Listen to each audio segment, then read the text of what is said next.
Ibu yang terkasih, shalom. Iya, puji Tuhan, semuanya merah menyala wanitaku. Tapi saya pakai hijau ya, supaya ada yang mengimbangi ya. Iya, ibu-ibu, tema Natal malam ini adalah Immanuel. Ya, apa artinya Immanuel? Allah beserta kita.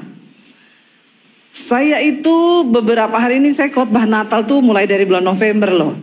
Ya, dari November sudah Natal. Khotbah Natal. Tapi ada yang berbeda di Natal tahun ini. Ketika saya belajar tentang Natal itu, ternyata berita Natal itu di dalam Alkitab itu bicara tentang kesengsaraan, tentang penderitaan. Ya, karena jujur saya agak sedih di Natal ini. Kenapa? Karena jadwal yang begitu padat. Saya bilang sama suami saya ini gak sempat beli baju baru. Jadi saya nih khotbah pakai baju yang lama-lama semua yang saya pakai. Ya, agak sedih saya. Tapi ketika saya mempersiapkan khotbah tentang Natal, ya saya sedikit terhibur karena ternyata memang Natal itu bukan bicara tentang baju baru. Natal itu gak bicara tentang tas baru. Natal itu gak bicara tentang sesuatu yang baru. Tapi Natal itu bicara tentang bagaimana kita menjalani hidup ini dan kita tetap percaya bahwa Dia sudah lahir dan Dia menyertai kita, saudara. Amin. Jadi saya terhibur, gak apa-apa lah ya. Jadi tolong jangan di komen, Ibu Debbie kok bajunya Natal yang tahun lalu sampai sekarang kok gak diganti-ganti. Masalah buat lo. Ya, baik, kita buka bersama yuk. Matius pasal yang pertama ayat yang ke-18 mulai. Judul perikopnya kelahiran Yesus Kristus. Ayat 18 di sana berkata, Matius 1 ayat yang ke-18. Kalau ada Alkitabnya buka, tapi kalau nggak baca di sini. Kita secara bergantian sampai ayat yang ke-25. Saya baca ayat yang ke-18. Kelahiran Yesus Kristus adalah seperti berikut. Pada waktu Maria ibunya bertunangan ya dengan Yusuf, ternyata ia mengandung dari Roh Kudus sebelum mereka hidup sebagai suami istri. Ayat 19.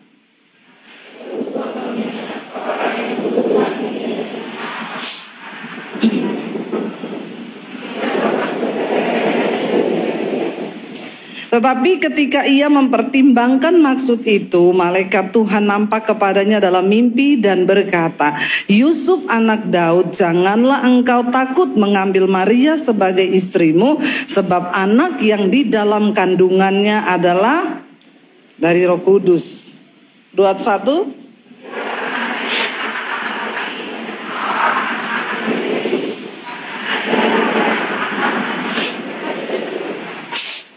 Hal itu terjadi supaya genaplah yang difirmankan Tuhan oleh Nabi. 23. Sesungguhnya anak darah itu akan mengandung dan melahirkan seorang anak laki-laki, dan mereka akan menamakan dia Immanuel, yang berarti Allah menyertai kita. 24. Sesudah bangun dari tidurnya, Yusuf berbuat seperti yang diperintahkan malaikat itu kepadanya. Ia mengambil Maria sebagai istrinya, tetapi tidak bersetubuh dengan dia sampai ia melahirkan anaknya laki-laki, dan Yusuf menamakan dia Yesus.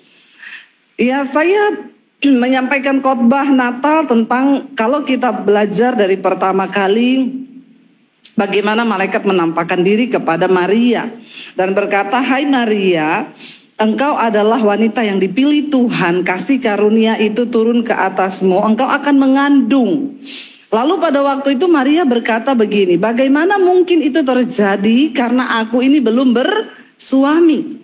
Arti kata dari bagaimana mungkin itu bisa terjadi, ada begitu banyak pertimbangan dalam diri Maria yang berkata, ya nggak mungkin lah, saya kan belum menikah, bagaimana mungkin ya nanti saya bisa hamil kalau saya tidak bersetubuh dengan seorang laki-laki. Iya, Maria punya banyak pemikiran dalam pikirannya, kalau saya ini nanti hamil dari Roh Kudus, lalu bagaimana mungkin Yusuf akan percaya bahwa itu anak dari Tuhan. Coba kita sedikit merenung ya, seolah-olah kita ini menjadi Maria.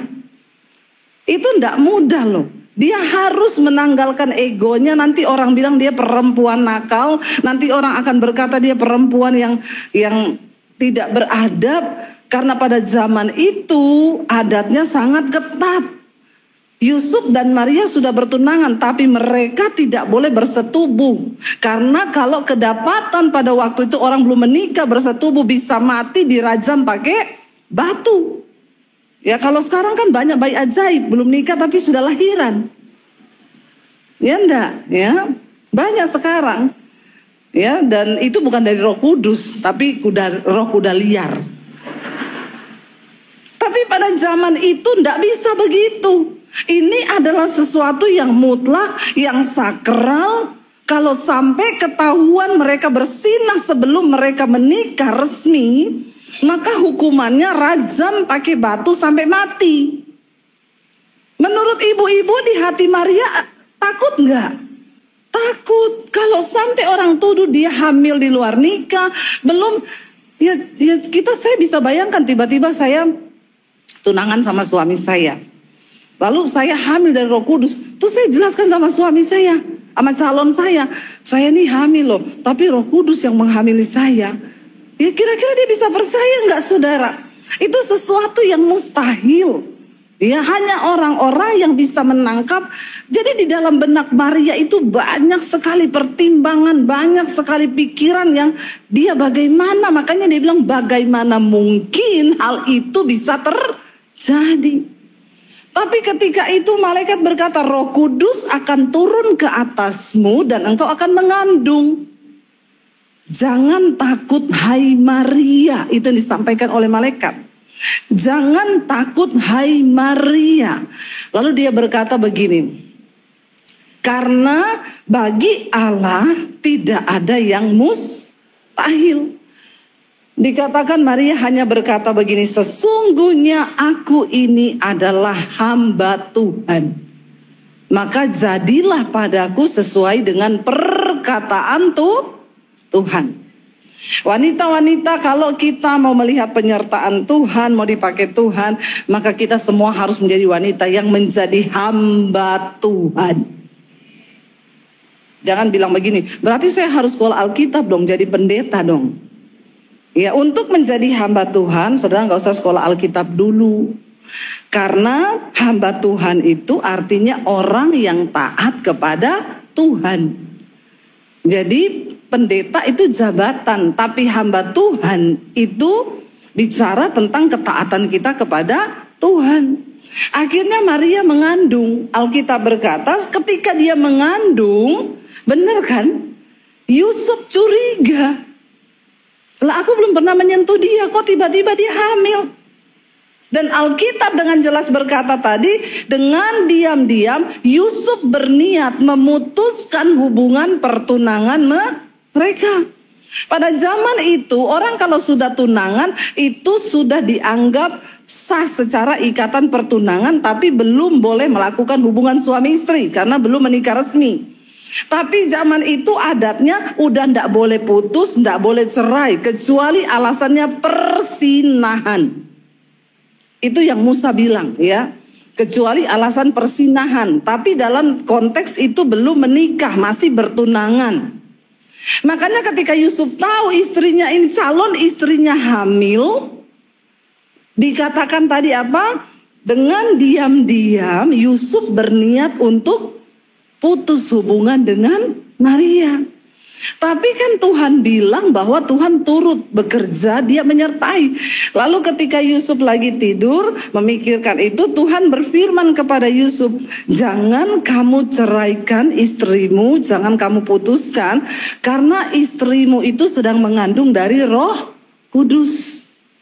Dan ketika akhirnya Yusuf percaya, dia menerima, akhirnya dia nikah dengan Maria. Ya, karena dia tidak mau mempermalukan Maria, dikatakan dia tadinya mau menceraikan diam-diam, tapi tiba-tiba Tuhan datang meneguhkan perkataannya, lalu mereka menikah.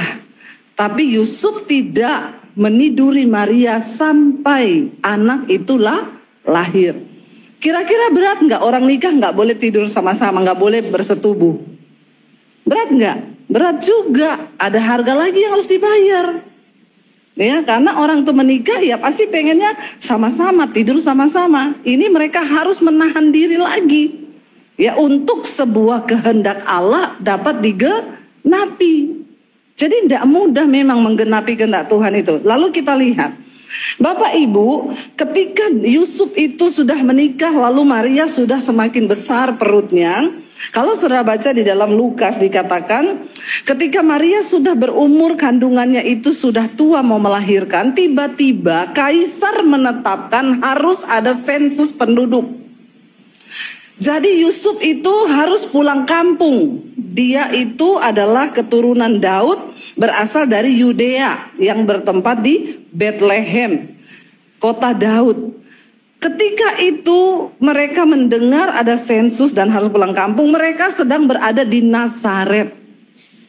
Dari Nazaret itu menuju ke Yudea pulang kampung 150 kilometer. Kalau naik mobil zaman sekarang ini jalannya sudah bagus 2,5 jam. Tapi pada zaman itu kalau berjalan kaki, apalagi wanita mengandung 9 bulan, dari Nazaret menuju ke Yudea itu bisa 2,5 sampai 3 hari. Tapi kalau orang hamil mungkin 4 sampai 5 hari. Ada yang sudah pernah pergi ke Nazaret dan ke Bethlehem? Kalau belum, ikut Pak Michael nanti. Ya, atau ikut saya tahun depan.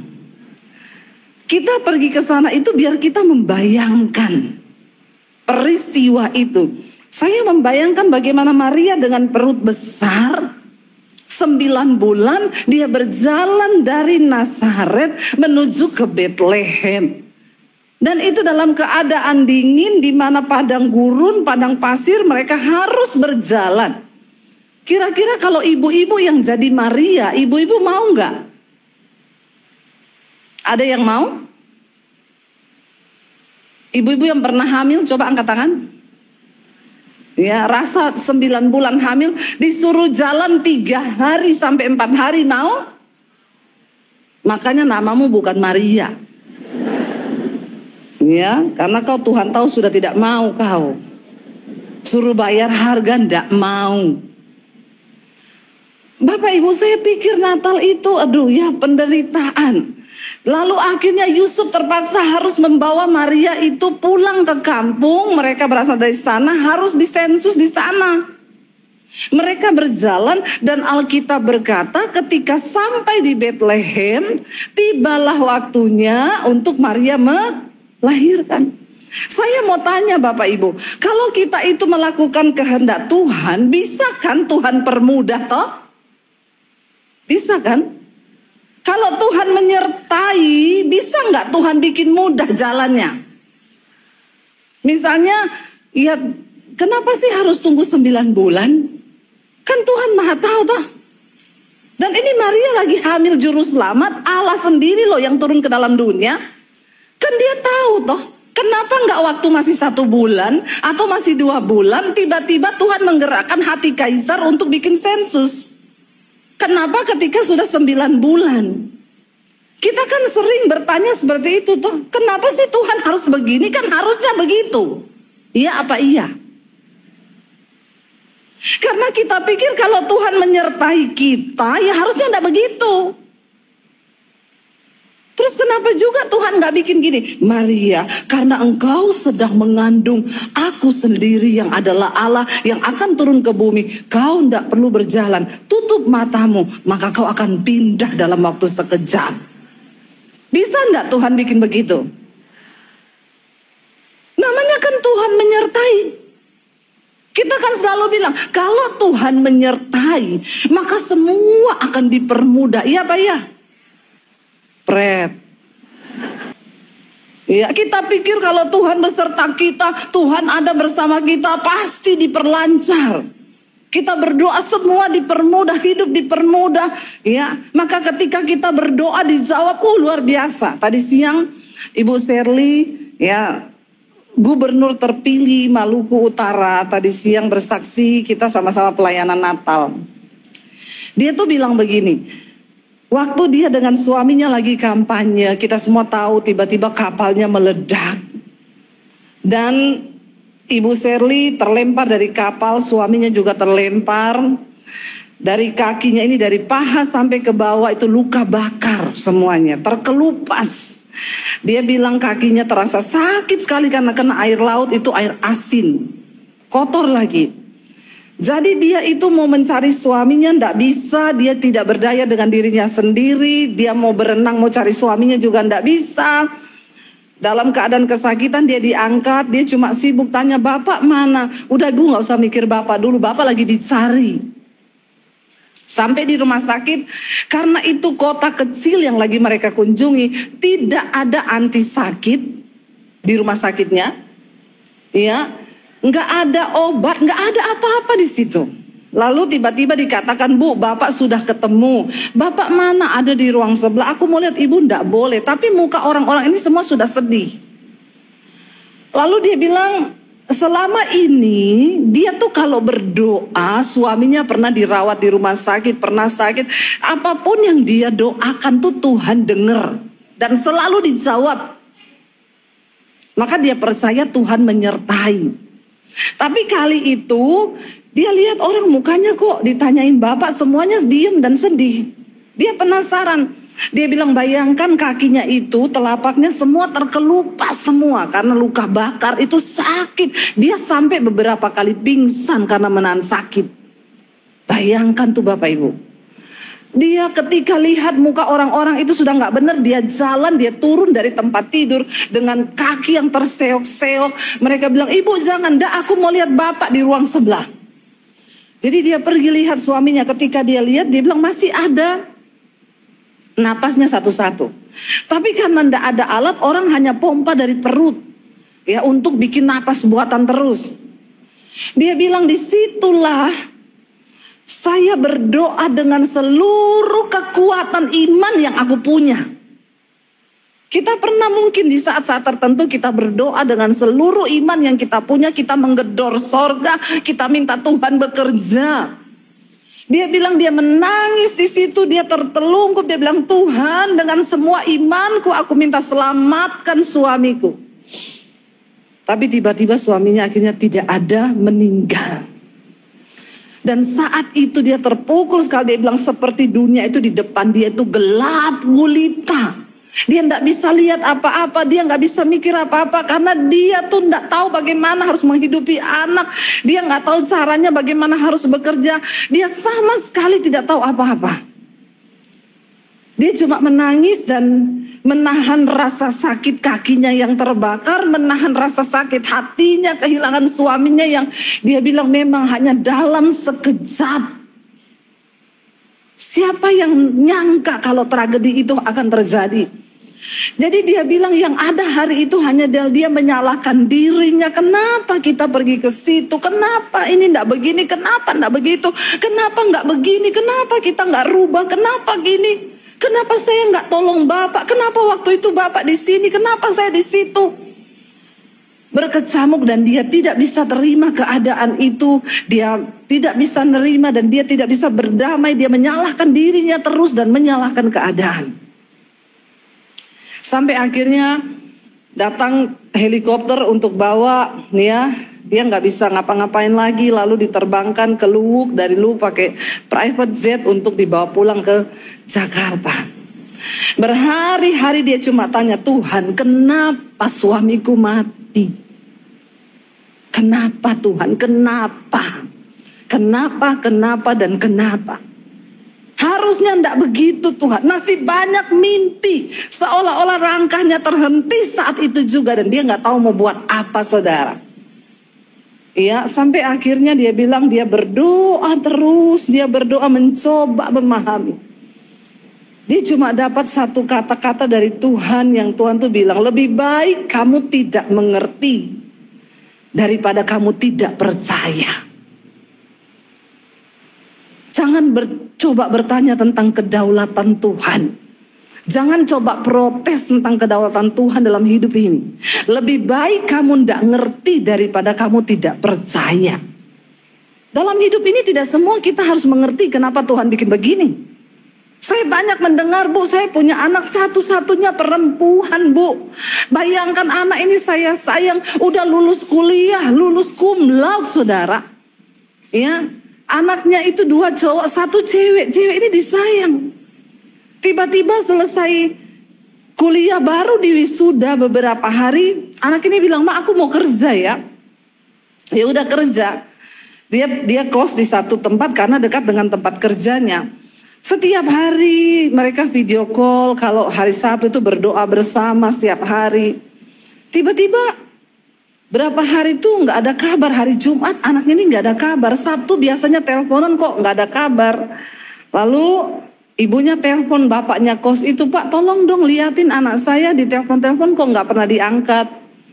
"Bu, itu lampunya menyala di dalam, Bu. Tapi kami tidak berani buka ya. Jadi tolong ada keluarga aja. Karena kita ketok-ketok juga nggak dibuka." Akhirnya kakaknya datang, dipanggil nggak nyaut, didobrak pintunya. Ditemukan udah meninggal di kamar mandi. Saudara lihat betapa syok ibunya. Anak ini baru lulus kuliah yang diharapkan. Dia bilang sama saya, "Bu, kenapa, Bu? Kenapa, Bu? Kenapa, Bu? Kenapa?"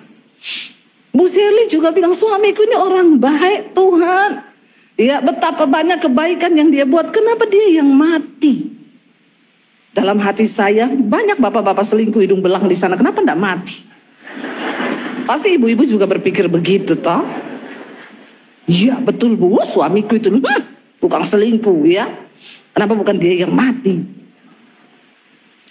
Jadi Bapak Ibu, kita ini seringkali ada hal-hal memang yang kita tuh tidak perlu ngerti. Sudah berhenti bertanya, berhenti komplain, berhenti memprotes kedaulatan Tuhan. Inilah hidup. Dia tiap hari bertanya sampai akhirnya nggak bisa tidur. Dia juga kecewa, terus menyalahkan diri, dan inilah intimidasi iblis. Sampai akhirnya dia bilang satu saat dia bangun pagi-pagi, dia berdoa. Lalu dia merasakan ada satu kekuatan yang turun, tiba-tiba dia berbahasa roh, tidak bisa kendalikan. Lalu dia mendengar di situ ada suara yang berkata, "Ini takdir yang harus kamu terima. Dan ini adalah keputusan Tuhan. Karena ingat, kau hidup bukan untuk bahagia, tapi kau hidup untuk melakukan kehendakku." Tapi kita kan seringkali mau hidup untuk bahagia. Kita pengen semua anak kita baik, kita pengen keadaan kita baik, kita pengen ini baik. Lalu kalau ada sesuatu yang tidak baik, kita protes sama Tuhan. Kenapa? Kita berdoa. Karena kita orang Kristen ini sudah terlalu banyak dicekoi bahwa kalau ikut Tuhan tuh harus enak. Kalau enggak enak itu salah kau. Ya, siapa bilang begitu? Yesus bilang, "Kalau kau mau jadi muridku, pikul salibmu, sangkal dirimu dan ikut aku." Menyangkal diri ini artinya kita letakkan semua hak kita. Kita letakkan semua keinginan kita. Sebab hidup mengikut Tuhan itu bukan soal mengikuti semua yang kita mau, tapi kita harus ikuti apa yang Tuhan mau. Amin. Kenapa engkau percaya kepada Yesus? Karena engkau tidak meragukan eksistensinya sebagai Tuhan. Saya percaya, saya ikut Yesus kenapa? Melalui proses pergumulan. Karena saya percaya Yesus itu Tuhan. Itu tidak bisa diragukan. Kita nggak perlu bertanya lagi tentang eksistensi Tuhan. Tapi waktu kita sudah masuk lebih dalam ikut Tuhan, kita mulai diproses. Disitulah seringkali iblis mempertanyakan, bagaimana kau menyembah Tuhan? Dan di situ ujian tentang bagaimana engkau memahami karakter ilahi Tuhan. Makanya kita harus mengenal siapa Tuhan itu. Supaya kita tahu, dia Tuhan yang, lalu kita mungkin bertanya, iblis bilang, katanya Tuhanmu baik, katanya Tuhan menyertai kamu. Kalau Tuhan menyertai kamu, kenapa dia buat semuanya begini? Akhirnya saudara, ketua dari tim suksesnya Ibu Shirley berkata, "Bu, nggak ada yang bisa lanjutkan perjuangan Bapak kecuali Ibu yang maju." Dalam keadaan kalut dia bilang, "Gak, aku tuh nggak pernah ikut-ikutan politik. Saya nggak mau, saya perempuan. Minoritas lagi di sana. Ya, bagaimana mungkin itu semua terjadi? Seperti Maria bilang, bagaimana mungkin hal itu bisa terjadi? Tapi mereka bilang, tidak ada orang lain, Bu. Dia cuma bilang, aku akan tanya sama anak-anakku. Kalau anak-anakku setuju, ya udah, ya. Lalu akhirnya dia berdoa dan anak-anaknya semua setuju. Iya, Bu, Ibu lanjutkan kerinduan Bapak untuk bisa menjadi berkat bagi kota di Maluku Utara. Lalu akhirnya ketika maju untuk debat itu juga pun tidak gampang loh. Dia bilang, saya ini tidak ngerti apa-apa. Tapi waktu mau debat saya cuma doa, puasa, terus saya minta sama Tuhan beri saya hikmat. Akhirnya sudah mau kampanye, saudara. Bahkan beberapa orang dari tim sesnya bilang, Bu, harus pakai uang. Di Indonesia ini kalau tidak pakai ini tidak bisa. Dia bilang, enggak, perjuanganku ini bukan aku yang mau, tapi Tuhan yang mau. Kalau Tuhan yang mau, kita tidak usah pakai cara-cara kotor begitu. Maka Tuhan yang akan beri kemenangan. Tidak usah menghalalkan cara apa supaya begini. Tidak, saya tidak mau, dia bilang. Lalu ketika kampanye dia tanya, saya tidak akan kasih kalian duit. Kalau saya nggak kasih duit, apakah kalian tetap pilih saya? Mereka teriak, iya pilih. Saudara tahu, kemenangan yang dari Tuhan itu luar biasa. Dia minoritas, ya, perempuan. Dan ya itulah Tuhan, kita tidak mengerti. Ya, dan saya bilang terlalu mahal harga yang dia jalani. Tapi nggak ngerti apa yang sedang terjadi dengan hidup. Bagaimana Tuhan mengambil suaminya begitu saja, kayaknya tidak bisa diterima. Yusuf kalau mau berkata, Tuhan, kami ini sedang melahirkan anak yang Tuhan katakan dia akan dinamai Immanuel, yang artinya Allah menyertai. Nah, kalau Allah menyertai, kenapa begini? Lalu mereka berjalan sampai di Bethlehem, tidak ada penginapan, semua penuh. Mungkin karena orang semua lagi pulang sensus, pemilihan umum. Begitu kayaknya. Pendaftaran kembali penduduk. Semua penginapan penuh dan Alkitab bilang gak dapat tempat. Terpaksa dia melahirkan di kandang loh. Dan bayi itu ditaruh di palungan. Dia kan Tuhan yang punya dunia. Masa Tuhan gak bisa? Mungkin Maria dan Yesus bertanya, katanya kita ini melahirkan anak Tuhan ya, dari Roh Kudus loh. Terus Allah menyertai loh. Kenapa di kandang? Bukankah Tuhan bisa bikin mujizat? Tenang, walaupun penginapan penuh, nanti ada orang kaya yang akan jemput kau dengan Alphard. Lalu dia bawa kau ke rumah sakit mitra keluarga. Dan di sana nanti kau akan melahirkan. Ya, kenapa tidak terjadi itu? Kenapa Maria tidak mengalami yang enak-enak? Dia sedang mengandung anak Allah yang maha tinggi loh. Bukan cuma itu, akhirnya lahir anak itu. Saya bilang, saya dulu waktu melahirkan anak pertama, saya juga tidak punya duit. Tapi tidak ada dalam benak saya dan suami, nanti lahiran di kandang mana ya? Nggak ada. Ya walaupun cuma puskesmas, kami berusaha lah ya. Karena kami pengen beri buat anak itu yang terbaik. Tapi dia Tuhan loh. Maria dan Yusuf pun tidak akan sengaja melakukan itu. Karena zaman itu juga belum ada USG. Maria nggak tahu juga kapan waktunya melahirkan. Pokoknya dia jalan tiba-tiba mau melahirkan. Orang kalau mau lahiran kan nggak bisa ditahan toh. Kecuali orang sesar. Tapi ibu-ibu zaman dulu kita belum ada operasi-operasi itu. Ya kita melahirkan tuh kan ya. Saya juga bingung kenapa anak-anak sekarang nggak bisa ya lahir normal ya.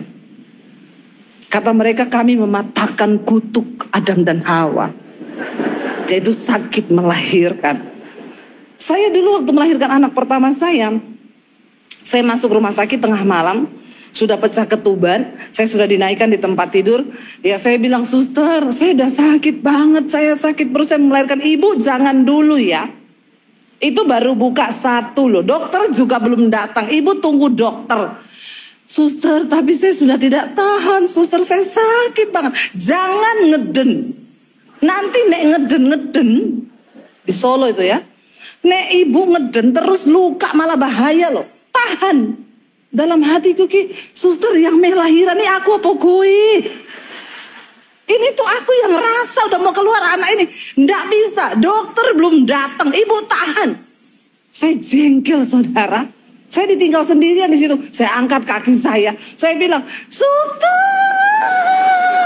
Tiba-tiba susternya datang, kepalanya udah di luar. Ya ampun, ya ampun. Dia ambil kaos tangan saudara.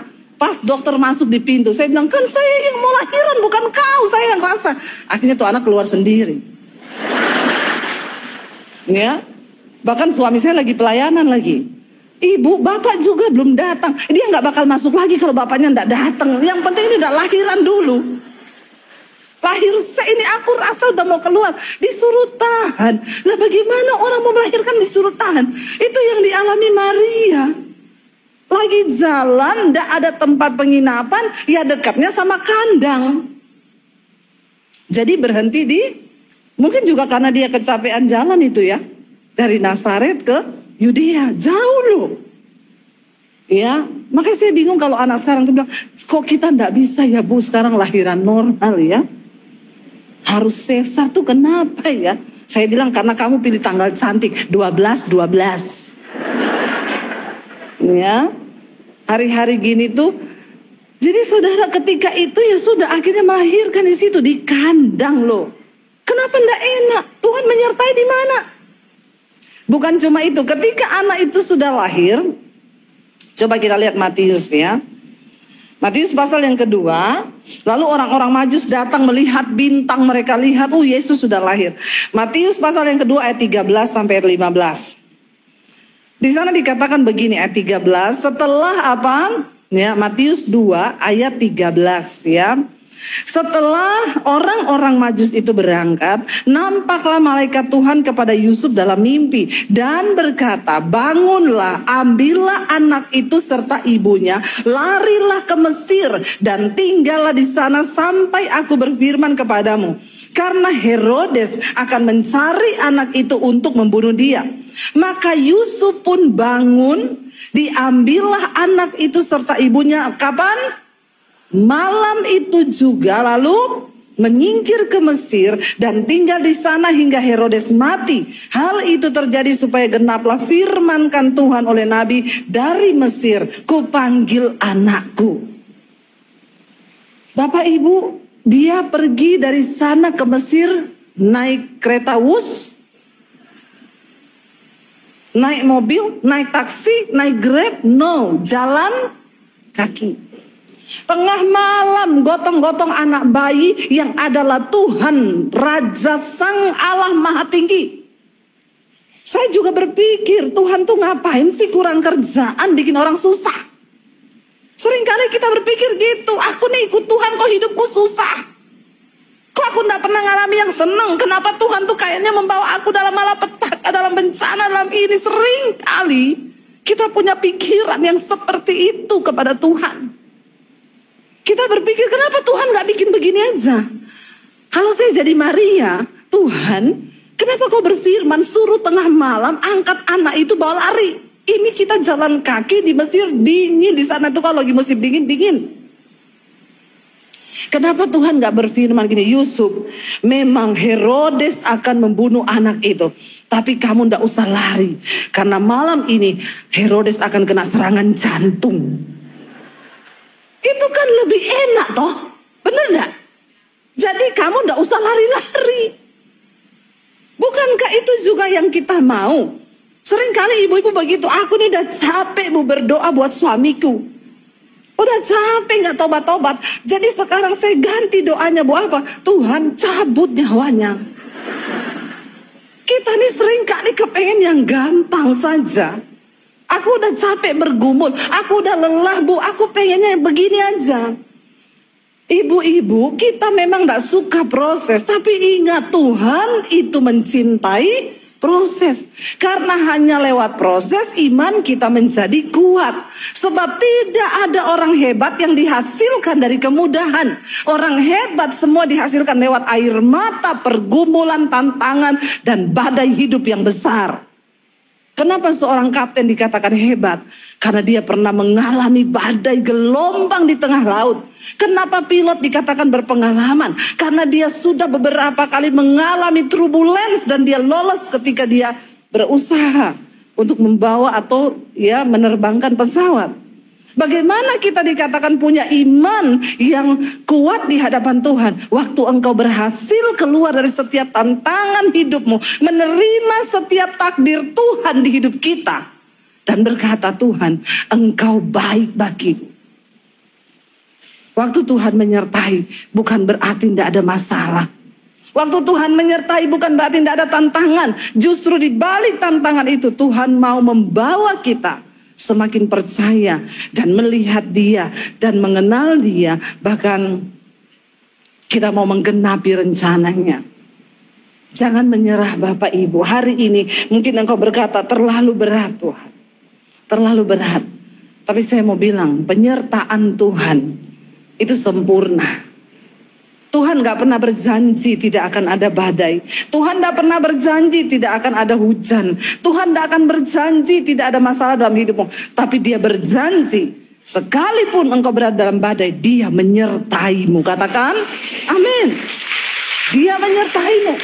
Saya dulu sering kali ketika di pesawat badai, saya tengking badainya dalam nama Yesus. Badai pergi kau. Tuhan buat alam ini menjadi tenang. Tidak terjadi, badainya makin besar. Lalu saya bertanya, Tuhan, saya sudah tengking-tengking loh. Kenapa Dia tidak pergi? Tuhan bilang, jangan kau tengking badainya, tengking dirimu. Minta ketenangan sekalipun kau di tengah badai.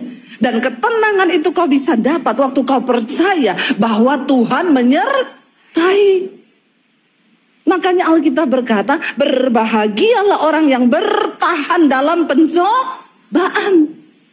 Untuk bisa bertahan dalam pencobaan pun, Alkitab bilang kita ini sudah bahagia loh. Belum keluar dari pencobaan, masih bertahan. Karena untuk bisa bertahan pun, kita butuh kasih karunia Tuhan. Dan satu hal yang bisa membuat kita kuat, waktu kita percaya Tuhan menyertai. Terakhir Bapak Ibu, kita baca di sini Matius, apa yang Yesus katakan. Waktu Yesus sudah mati, Dia bukan Allah yang pelin-pelan. Dia bukan Tuhan yang berubah-ubah firman-Nya. Waktu Dia mati, Dia bangkit saudara. Dia berkata, Matius 28 ayat yang ke-16. Ya, ayat yang ke-16 berkata di sana sampai 20. Matius 28 ayat 16. Ke-11 murid itu berangkat, saya undang para imam musik boleh maju. Ke-11 murid itu berangkat ke Galilea, ke bukit yang telah ditunjukkan Yesus kepada mereka waktu Yesus bangkit. Ketika mereka melihat Dia, mereka menyembahnya. Tetapi beberapa orang ragu-ragu apakah itu benar-benar Yesus. Ya, Yesus mendekati mereka dan berkata, kepadaku telah diberikan segala kuasa di sorga dan di bumi. Karena itu, pergilah, jadikanlah semua bangsa muridku. Dan baptislah mereka dalam nama Bapa dan Anak dan Roh Kudus. Dan ajarlah mereka melakukan segala sesuatu yang telah kuperintahkan kepadamu. Dan ketahuilah aku menyertai kamu sampai kepada akhir zaman. Pesannya tetap sama. Sebelum Dia lahir, nubuatan itu berkata, Dia akan melahirkan seorang anak. Engkau harus menamai dia Immanuel, yang berarti Allah beserta kita. Ketika Yesus mati, Dia bangkit. Sebelum Dia naik ke surga, Dia berkata kepada murid-muridnya, pergi. Kenapa Tuhan izinkan engkau mengalami masalah? Supaya engkau punya kesaksian yang dapat kau ceritakan pada orang lain. Dan itu salah satu cara engkau menjadikan orang lain murid Kristus. Karena kesaksian hidup kita itu berbicara lebih keras daripada sekedar perkataan kita. Berapa banyak pun teori firman yang kau hafal, tidak akan pernah bisa sebanding dengan perkataan kesaksian. Di mana engkau berkata, aku mengalami Tuhan. Di mana engkau bisa berkata, di dalam badai yang hebat, Tuhan menyertaiku. Dan itu cukup. Bapak Ibu, saya mau katakan akhir zaman. Biar di Natal ini kita diingatkan kembali. Ayo, di gereja ini masih ada tempat yang kosong. Kau pergi dan bawa jiwa datang kepada Tuhan. Di luar sana ada begitu banyak wanita yang hidupnya sedang berjalan kepada kebinasaan. Mereka sedang tidak tahu arah. Mungkin itu tetanggamu, mungkin itu iparmu, mungkin itu kakakmu, mungkin itu sahabatmu. Bawa mereka kepada Kristus. Kalau ada temanmu yang datang dan berkata, suamiku tuh selingkuh. Kenapa lu diam aja, balas juga tahu selingkuh? Bertobat. Kalau ada temanmu yang lagi susah, ada masalah, kau cuma cukup rangkul dia dan berkata begini, datang pada Yesus. Karena dia Allah Immanuel yang menyertai. Waktu engkau sudah kuat menghadapi badai, menghadapi gelombang, menghadapi segala tantangan, maka perkataanmu menjadi perkataan yang berkuasa. Imanmu menjadi iman yang berkuasa. Kita mau berkata hari ini, terima kasih Tuhan, Engkau Allah Immanuel yang menyertai kami.